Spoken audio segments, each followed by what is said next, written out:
Hello, I'm Erica Sargent with CBS Chicago. Here are stories making news at this hour. 5 years after her murder, justice for Hadiya Pendelton and her family.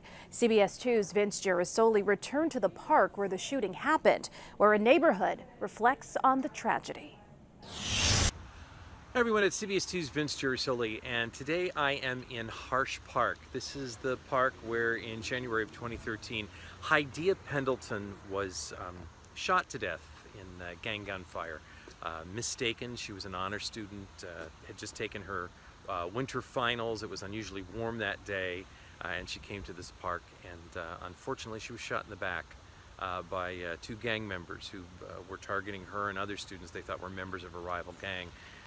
They just happened to be kids who've finished their finals and were enjoying the afternoon. The reason we're here is because verdicts were returned this week against the two men who were charged with her murder, both the getaway driver, Kenneth Williams, and the gunman, Mikhail Ward. Both of them have been convicted of first-degree murder. So we came back to the park, and you can see my partner, Tim Visti, there, working on a story just to gauge what the atmosphere is like here in the neighborhood at this time, to see how the park's changed. But really, this was a nice, comfortable neighborhood at the time.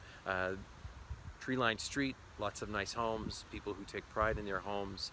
And really, would we be talking about this situation 5 years later if it weren't for the fact that this location is about a mile from former President Barack Obama's home in Kenwood, and that Hadiya Pendelton, just a few weeks before she was shot to death, went to Washington, D.C. to perform at President Obama's inaugural festivities for his second inauguration.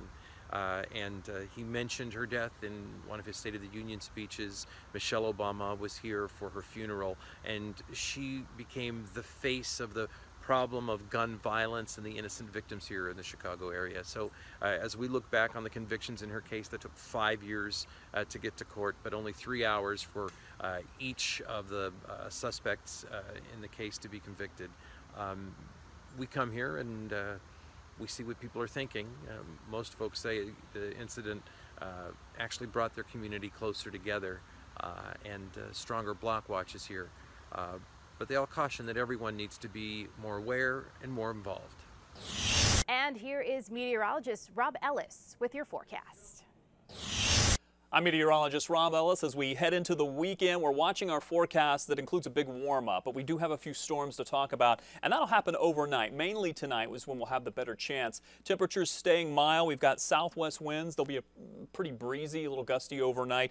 66 for our overnight low, and then we warm the temperatures up for tomorrow into the mid-80s. Now, because we'll still have some leftover humidity, once you add temperatures into the mid-80s to near 90 for both Saturday and Sunday, there's a chance we could see a few isolated storms. Most of the day will look partly cloudy, mostly cloudy skies, but I think if we watch the radar, we'll see a few showers, maybe even a thunderstorm here and there. That warm up, that 90-degree temperature that we're talking about for Sunday, we kind of carry it over into Monday and Tuesday, although easing the temperatures down a bit, but taking the rain chances out. So mostly sunny for Monday, near 90, and we bring the temperatures back down into the low 80s by Wednesday after a few storms roll through in the morning. Hope you have a great weekend.